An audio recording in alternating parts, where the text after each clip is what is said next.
Alright guys, this is my first flipping video, and basically how I want it to work is I want to start with nothing and sort of document my process flipping different items and see how high I can work my way up. So me and my friends actually went to the world's longest yard sale. It's on Highway 127. It spans from Alabama to Michigan. We actually live in a pretty good spot where a lot of people set up, so it's real cool to go see everything. We were just driving down the yard sale, stopping at different places, and we actually got to talking to this one guy. And my friends were buying a couple things from him. He had a real cool story and everything. And he actually said, "Hey, I can tell y'all how to make a quick buck." And we're like, "Yeah, sure, what?" He said, "Y'all see all those watermelon over there?" He said, "I got a guy coming to pick up that trailer and I need all those watermelon off." So we moved all those watermelon and he actually paid us for it. I got $5 from it. I was like, wow, this will be a really cool opportunity to kind of start this process. So I actually just took one of the $5 and put it in a separate wallet because I really wanted to start it with $1. I was like, okay, this is the $1 that I want to start this whole process with. So the very next day, I was like, okay, so this is a done deal. I'm starting with $1. I'm going to see how high I can work my way up. So I was driving up the yard sale, and I was like, okay, I'm going to find something that's for sale for $1. I'm going to buy something for $1. I'm going to flip it, and then I'll have some more money. And it was actually pretty difficult finding things that were valuable for $1. Imagine that. But I actually worked my way back up to where we were the previous day, where we talked to the guy with the watermelon. And I just was carrying on conversation with him. I didn't really think I'd buy anything from him. But after I talked to him, I started looking around. And I remember the day before, my friend actually bought some stuff from him. He bought all these pairs of medical scissors that I knew nothing about. But I looked them up on eBay, and I noticed that they were going for quite a lot of money.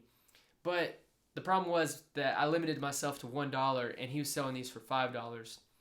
So I know it was kind of cheap, but I asked the guy if I could buy a pair for $1. And he actually agreed to it because he didn't have a lot of money in them in the first place. He was real happy to give me a good deal, and he knew I was happy about it too. So this is my first item.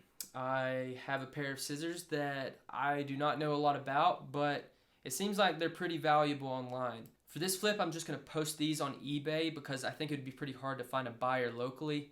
As far as this exact model, I only found one other one that was posted, and it sold for $90, but that was new. And these are definitely used. The good thing about this is that they're small and I'm not going to have a big problem shipping anything. So I'm going to put them on and see what I can get. Hopefully I can get a pretty quick turnaround so I can go on and move to the next thing. Alright, I'm going to go ahead and list these. I just put in the title right here. They are used.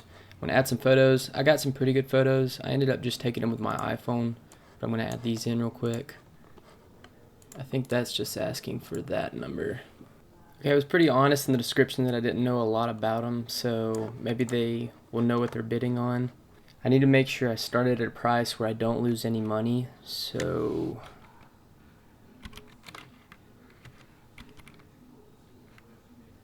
shipping, I'll say $350. I'm actually going to make this a 5-day auction because I'd like this to go ahead and end so we can start something else. If I do 3-day, it charges me an extra $1, and we just can't afford to lose that right now. Here's the other pair I found that were the same type of scissors that sold. They sold for $90, but they were new. So that's promising. Now it's listed. Now we just gotta wait a while. We got about a minute left, and it's only to 101. I wish there was more than one person wanting to buy it, but it looks like there's only one person that's bidding, so there's nothing really to go back and forth for. I don't think there's really anything I can do about it except to let it sell and hope that shipping isn't going to be more than what I set it for, and then we'll just try to do it again. Sold for 101.